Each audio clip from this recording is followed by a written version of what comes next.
Hello' friends, মই বিনোদে পুনৰ আপোনালোকৰ বাবে লৈ আনিছোঁ এটা নতুন সাধাৰণ জ্ঞানৰ ভিডিঅ'। ফ্ৰেণ্ডছ, আজিৰ এই ভিডিঅ'টোত থাকিব 10টা বিভিন্ন ধৰণৰ প্ৰতিযোগিতামূলক পৰীক্ষাত আহিব পৰা প্ৰশ্ন আৰু তাৰ উত্তৰসমূহ। এতিয়া আহক আজিৰ এই ভিডিঅ'টো আৰম্ভ কৰোঁ।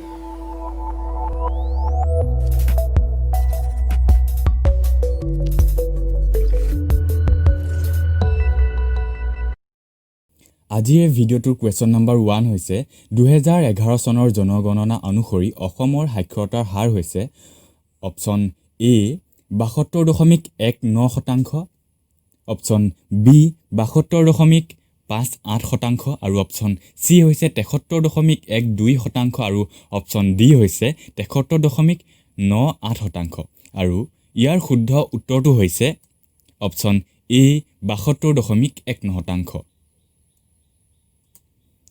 কুৱেশ্যন নম্বৰ 2 হৈছে পাথৰুঘাটৰ ৰণ কেতিয়া হৈছিল আৰু ইয়াৰ অপশ্যনসমূহ ক্ৰমে অপশ্যন এ 1857 চনত, অপশ্যন বি 1864 চনত, অপশ্যন চি হৈছে 1889 চনত আৰু ডি হৈছে 1894 চনত আৰু ইয়াৰ শুদ্ধ উত্তৰটো হৈছে অপশ্যন ডি 1894 চনত। কুৱেশ্যন নম্বৰ 3 হৈছে স্বাধীনতা আন্দোলনৰ সময়ত অসম স্বৰাজ পাৰ্টীৰ সভাপতি কোন আছিল? ইয়াৰ অপশ্যনসমূহ ক্ৰমে option A Bishnuram Medhi, B Gopinath Bordoloi, C Tarunram Phukan আৰু অপশ্যন ডি হৈছে মণিৰাম দেৱান। ইয়াৰ শুদ্ধ উত্তৰটো হৈছে অপশ্যন চি তৰুণৰাম ফুকন।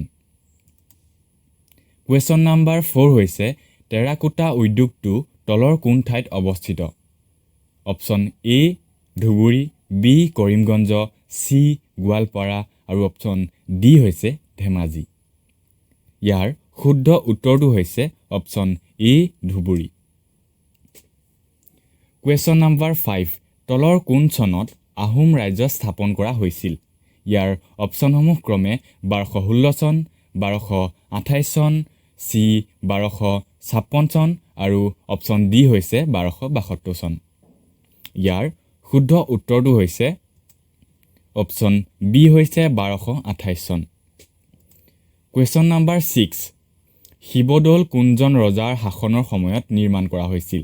আৰু ইয়াৰ অপশ্যনসমূহ হৈছে option A Pramatta Singha, B Rudrasingha, C Purandar Singha আৰু অপশ্যন ডি হৈছে শিৱসিংহ আৰু ইয়াৰ শুদ্ধ উত্তৰটো হৈছে option D Siva Singha. Question number 7 তলৰ কোন ঠাইত অসমৰ প্ৰথম ষ্টেডিয়াম নিৰ্মাণ কৰা হৈছিল? ইয়াৰ অপশ্যনসমূহ ক্ৰমে এ যোৰহাট, বি গোলাঘাট, চি শিৱসাগৰ আৰু ডি ধেমাজি। ইয়াৰ শুদ্ধ উত্তৰটো হ'ল অপশ্যন এ যোৰহাট।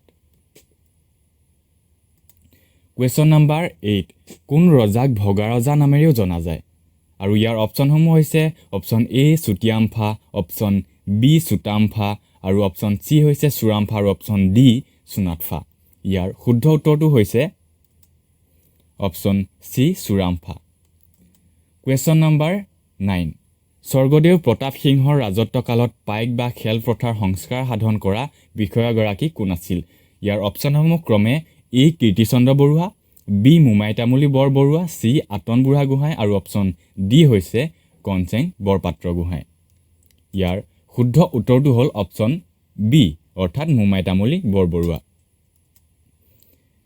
আজিৰ এই ভিডিঅ'টোৰ শেষৰটো প্ৰশ্ন অৰ্থাৎ কুৱেশ্যন নম্বৰ 10 হ'ল খেল আৰু ধনুকাঁড়ৰ প্ৰথম প্ৰয়োগ কেতিয়া হৈছিল?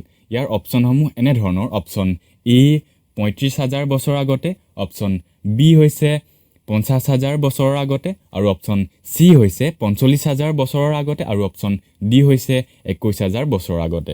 ইয়াৰ শুদ্ধ উত্তৰটো হৈছে অপশ্যন এ 35,000 বছৰৰ আগতে। ফ্ৰেণ্ডছ, যদিহে আপোনালোকৰ আমাৰ এই ভিডিঅ'টো ভাল লাগিছে তেনেহ'লে ভিডিঅ'টো লাইক কৰক আৰু যিমান পাৰে শ্বেয়াৰ কৰক আৰু ভৱিষ্যতে এনেকুৱা ধৰণৰ ভিডিঅ'বোৰ পাই থাকিবলৈ আমাৰ এই চেনেলটো ছাবস্ক্ৰাইব কৰিবলৈ নাপাহৰিব। তেনেহ'লে আজিলৈ ইমানতে সামৰিছোঁ। পুনৰ লগ পোৱাৰ আশাৰে জয় আই অসম।